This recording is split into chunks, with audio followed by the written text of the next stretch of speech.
Welcome to the Breakthrough Podcast with your host, Reba, a podcast motivated to help survivors of trauma heal and focus on their full potential. Welcome back to another edition of the Breakthrough Podcast. Of course, you already know I'm your host, Reba. This is like early in the morning. So, with that being said, if you're watching this on YouTube, hopefully you are. Then that's cool. If you're not, then listening on the platform. We're trying to get it out on more platforms, so I'm switching up my my mic real quick. So I'm doing a little juice today because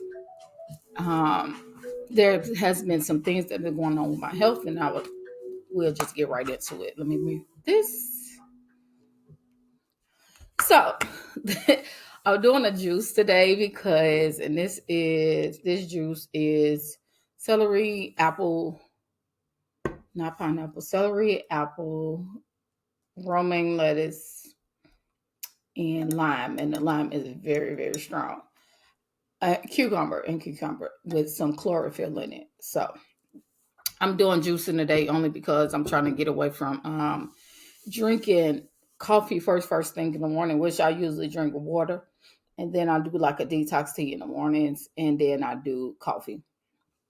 But I want to talk about some things that's going on with my health right now that I need to be transparent about. Okay, so for the last, I think it's going on 3 weeks, I have been dealing with some health issues. Now, I think I had like a little bug and an infection. It didn't even turn into a cold. I think it was just all chest and mucus. And of course, there is so much going on right now around, but that's not just the only thing. So because I have a personal nutritionist that I have, shout out to Alicia, but I have a personal nutritionist.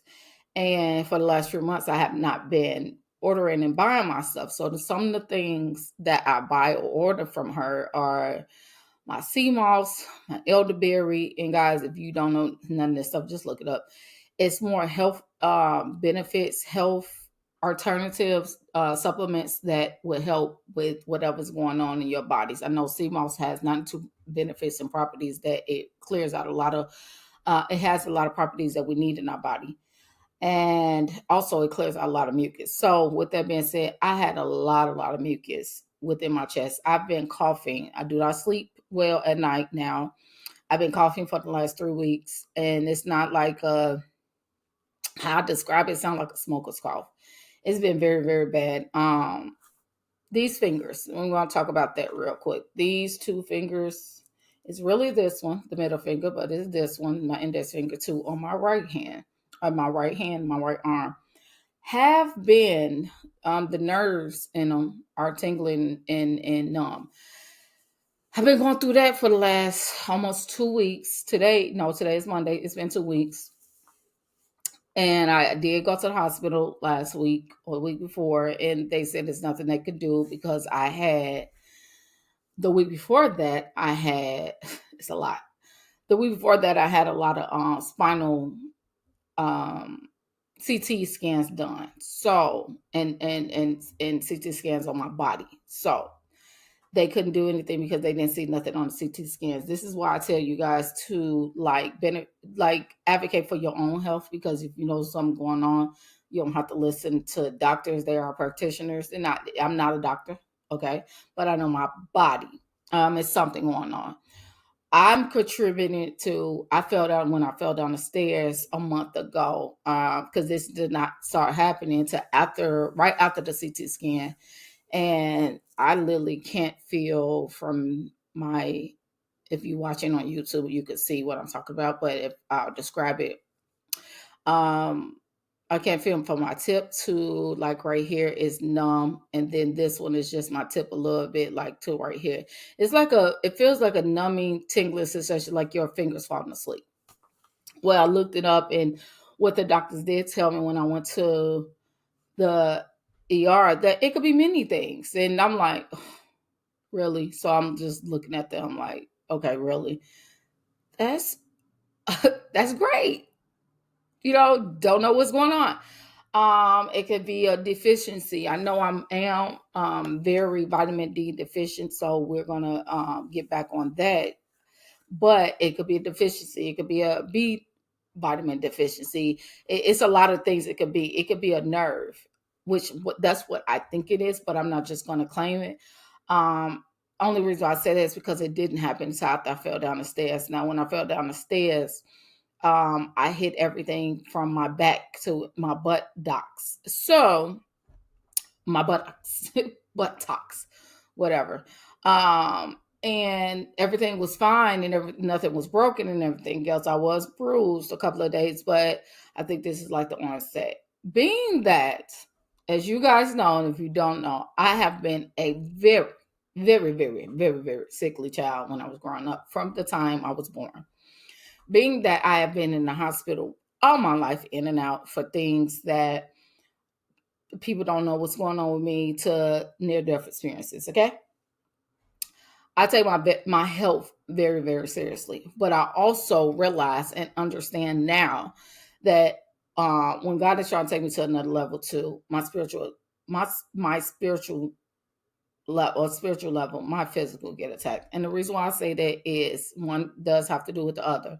It's because I have to focus on my physical so much that I'm like, oh, sometimes I get distraught. Sometimes I be like, it's always something. I think like 2 weeks ago, I cried to my boss, and I'm like, it's always something, because I have to take off work when things happen, or I can't properly function, things happening. When this happened at the same time with the mucus and everything else, I just like, okay, it's one thing if it's another. We're going back to the scans. Back to the scans. The scans I really was having because I have a nodule on my lungs that has not moved. They found it when I was going, and when I had the stroke in Memphis back in June of last year. So I have a nodule on my lungs. It was something that they found doing the scans and the MRI. So every 6 months, I have to go back to the doctor to make sure this nodule does not move or get larger, or it's cancerous, or they have to remove it, and I will have to have surgery to remove it.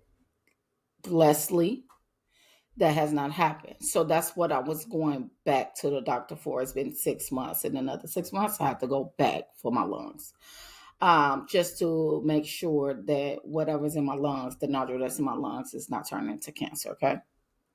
So with that being said, pray for me, because spiritually I am on an attack right now. I'm going through a spiritual warfare in my own personal life, but I'm also understanding that God is still God at the end of the day. And if God is choosing to take me home, whatever that make that time may be, that I'm gonna still do what I gotta do, get on this platform, talk to you guys, use my stories and my testimonies to try to help somebody else until God take me home, but I also have to do what I have to do to take care of my health. So with that being said, I had to call my nutritionist, and I text her, and we had to get me some re-up on a lot of stuff. So I got some things coming in the mail hopefully today that I can start getting back supplemented with my weight. I mean, with my health, because my weight is great. My weight is down. I'm at the weight I want to be. I'm like small. I see my ribs. I mean, I see my ribs. I do see my ribs when I be exercising. It's crazy. I see my abs. I'm not too small, but I do see my abs now, and this is a good thing.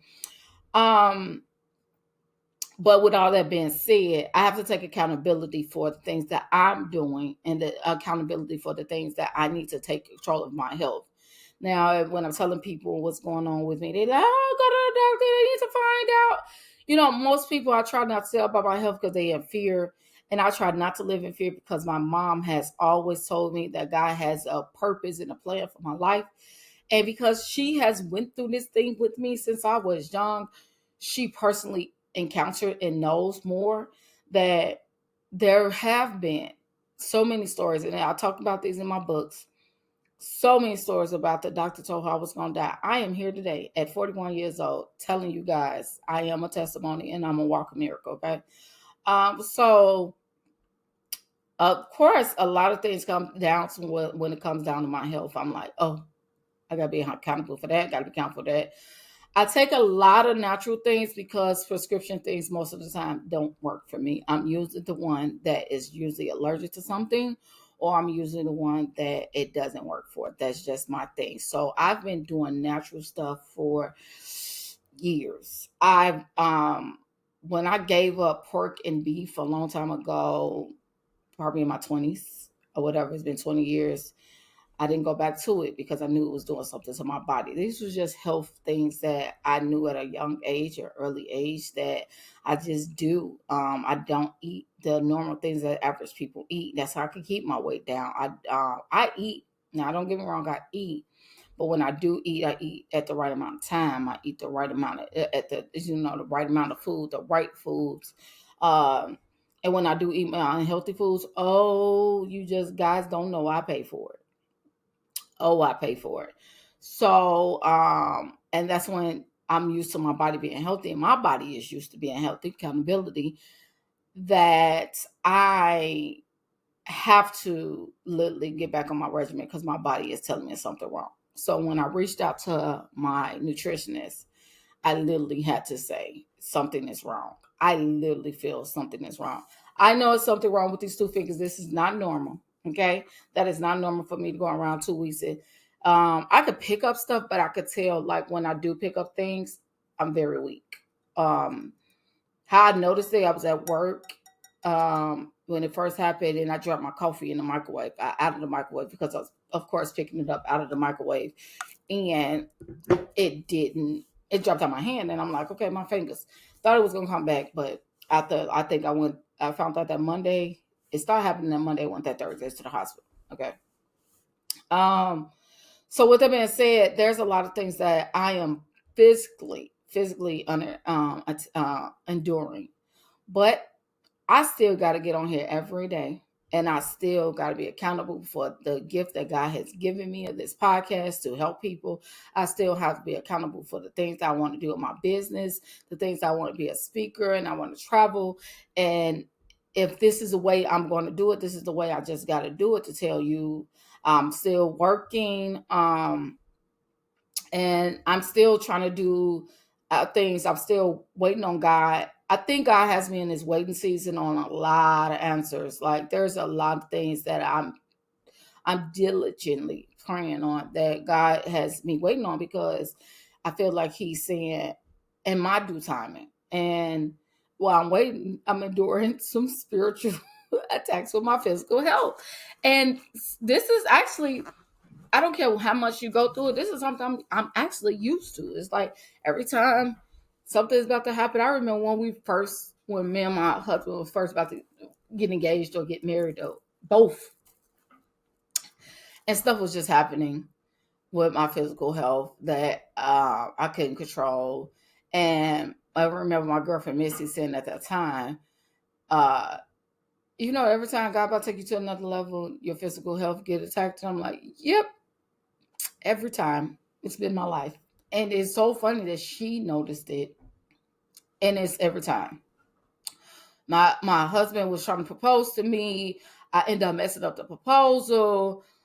Didn't know because we was away at a resort. He was going to propose to me at the resort. They had the kids come and all those great things. And literally, I got a migraine and did not feel good and literally cut the trip and came home and they had to rush and do a proposal at home. Then when we was getting married, it was just so much stuff with my health. It's one thing after another. And so I said all that to say, I gotta put my phone on do not disturb. Um, I said all that to say I'm kind of used to this. I'm pretty much used to. Okay, I need you to. God wants me to focus on Him, and usually when He wants me to focus on Him, He'll go my body saying, "No, I want you to focus on me." So pray for me with that. Today's podcast is basically what I was talking about: accountability. Now, you have to have accountability in everything, in every sense of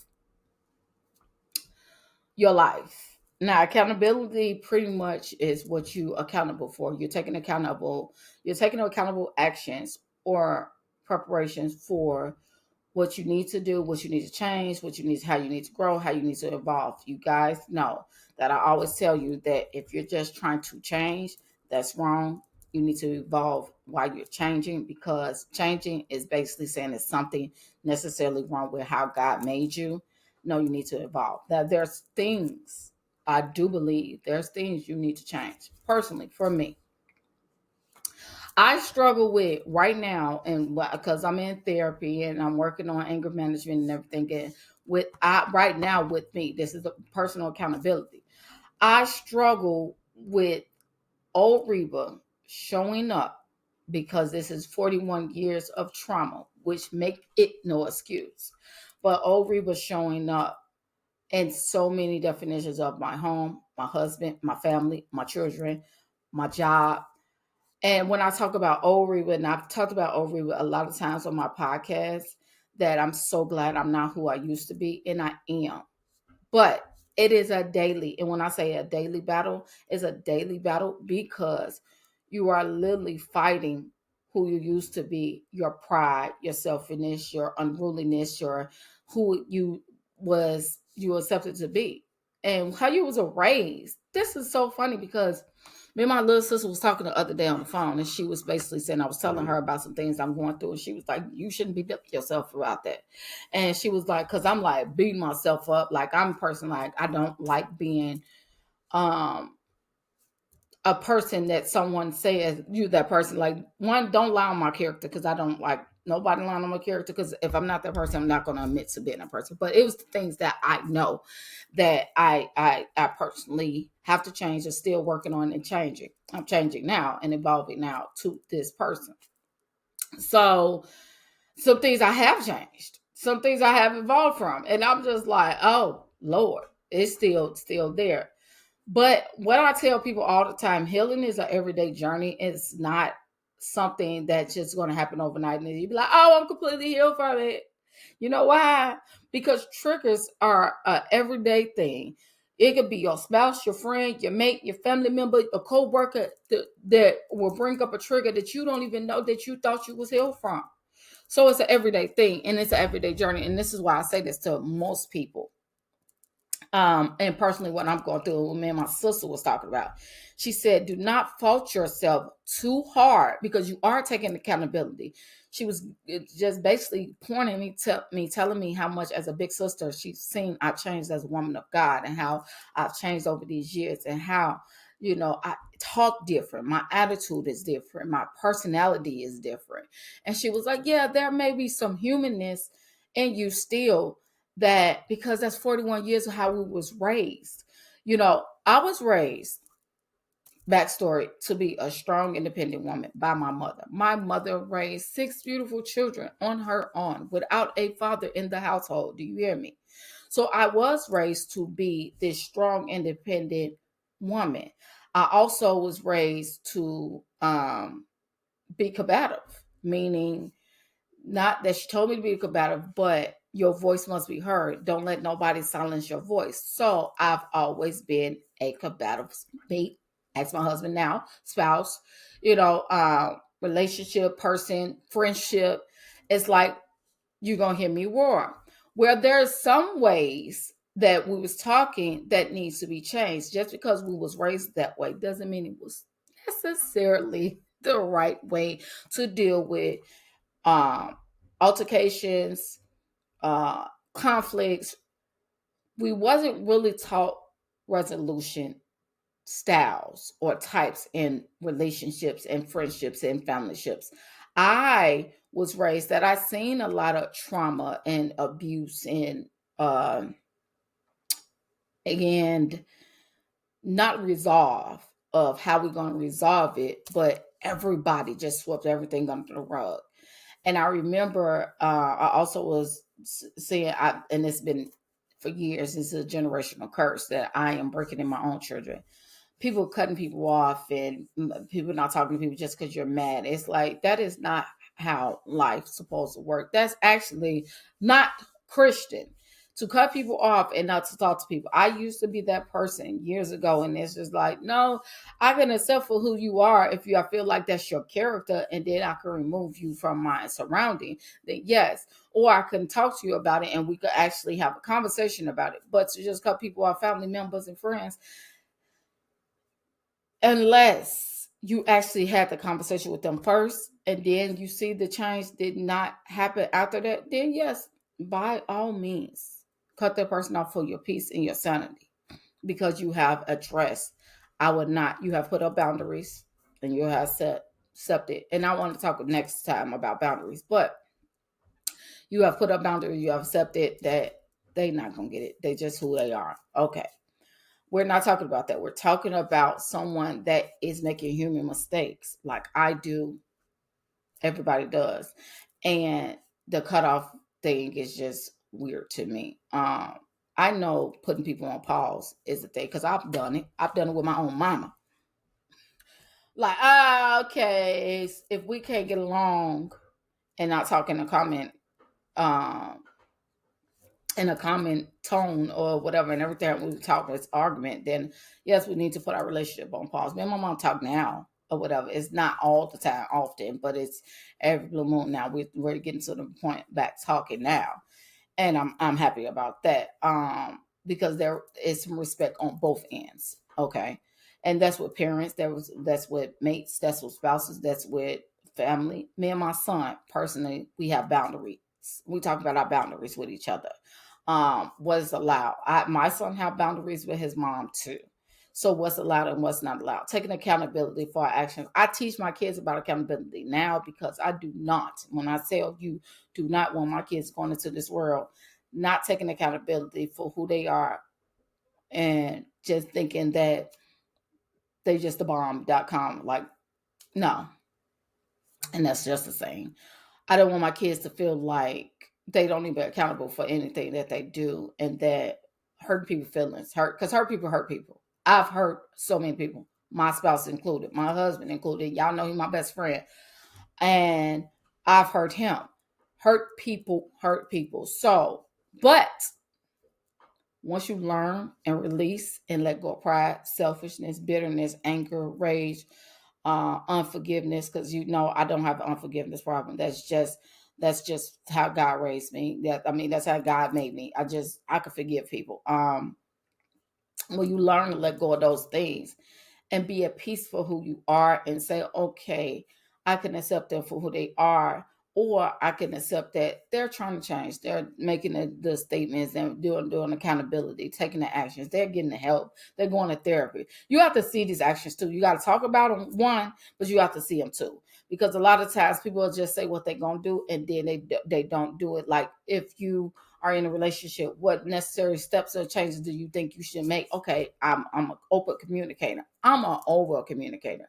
I'm gonna tell you every problem that I got, I had I'm addressing on the table. I'm an over communicator. Sometimes my over communicating, which is a good thing, turns to bad, because once I feel like you don't hear me, then that's when the anger, the rage. But that's not up to me to assess or go into, oh, it's right for me to get mad or anger because they don't hear me, or they not accepting it on their end, because there has to be accountability on both parts. That's up to me to say, okay, then if they don't accept it, I gotta realize, do they really? Is this really that person? Do they really want to change? Not for me, but do they want to change for themselves? If I'm telling them it's a negative characteristic, is it bothering them that they intentionally? Because attentions, I'm telling you, could go all kinds of different ways. There have been times with me and my husband. He said I said stuff that I don't even think I never said, or I probably didn't mean it that way. And I promise you, mm-mm. The intentions of a conversation, when you go into anger, rage, fit, selfishness, and you only want to hear what you want to hear because that's been on both sides, it get misinterpreted. And then when it get misinterpreted, things blow up. So I said all that to say, if you want to have accountability, the first step of having accountability is admitting truthfully who you are. Are you this person, or is this just a character trait? Is this something you learned? Is this a trauma that you learned? And if it's a trauma that you learned and it's a character trait, are you willing to change it? Are you willing to help somebody help you change it? You help you change it. You go to the Lord about it. God revealed some things to me. I remember when me and my husband was dating. And baby, when I said that one year I asked for patience, I would never ask for that again. When I say, I tell you, I asked for that, I would never ask for patience again, because patience actually is everything I highlight. So like God highlight everything about I need to be patient with my husband about. I need to give him a lot of grace about. And at the time, he was my boyfriend. So he wasn't even engaged at the time. And I was asking God for patience because I know I am such an impatient person. That's one of my negative qualities I'm working on. But I asked God for, oh Lord, I said I would never ask for that again. Not because I didn't work on it and I wasn't working on it, but it was things that was coming to the forefront that I just really had to be patient about. I am very impatient. That was things that come to the forefront that God was just like, okay, you asked for it, here you go. And I'm like, oh, wait, hold up. Wait a minute. I wasn't ready. I wasn't. There is a lot of times I feel like that we don't extend grace to, especially our spouses, but we don't extend grace to nobody.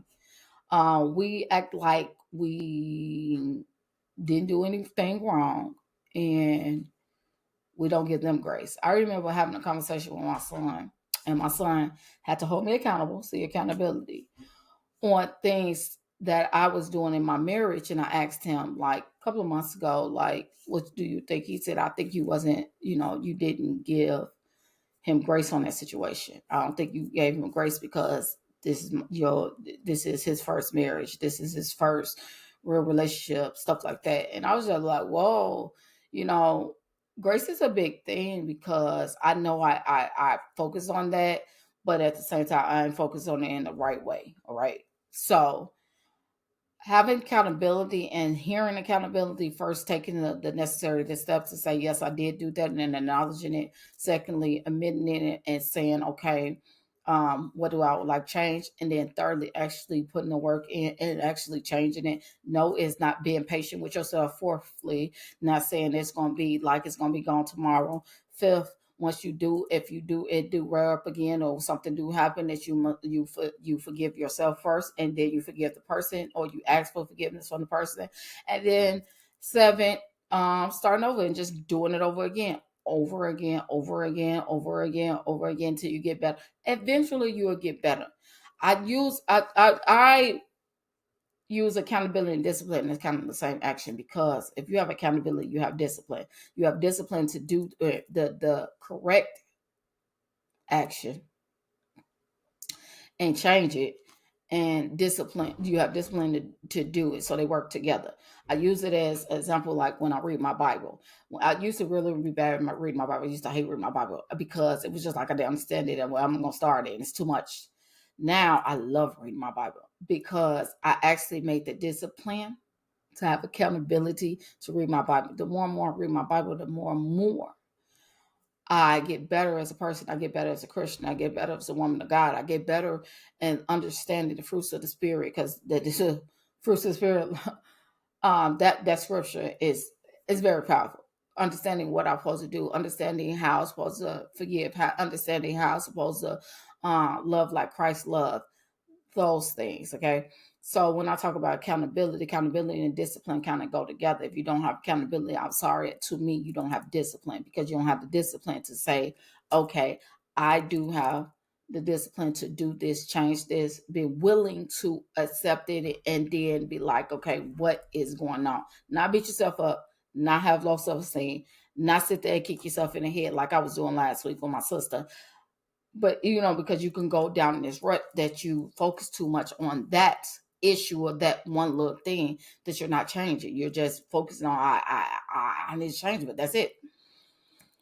But taking necessary measures, taking the necessary steps, and doing what you need to do to get better. Accountability is a major, major, major trait that we all need in this life. You have to be accountable for your job. You have to be accountable to your boss. You have to be accountable to your work. You have to be accountable to your kids. You have to be accountable to your lifestyle. You have to be accountable to your spouses, your mates, husband and wives. You have to be accountable for something to something for some, and eventually to actually help you be better. Accountability is an everyday thing, just like healing is an everyday thing. Do not beat yourself up when things happen and when things were up. You go back to your mind. With all that being said, be accountable for your actions, guys, please. Because if you don't have accountability, you have pride.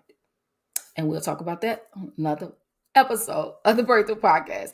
I thank you for listening. Please like, share, subscribe, 5-star Lord, see? 5-star rated or whatever you like it. And I will see you guys back next week. Pray for my health. Pray for me and everything I'm going through in this everyday journey. I thank you. And I'll see you guys back next week. Bye.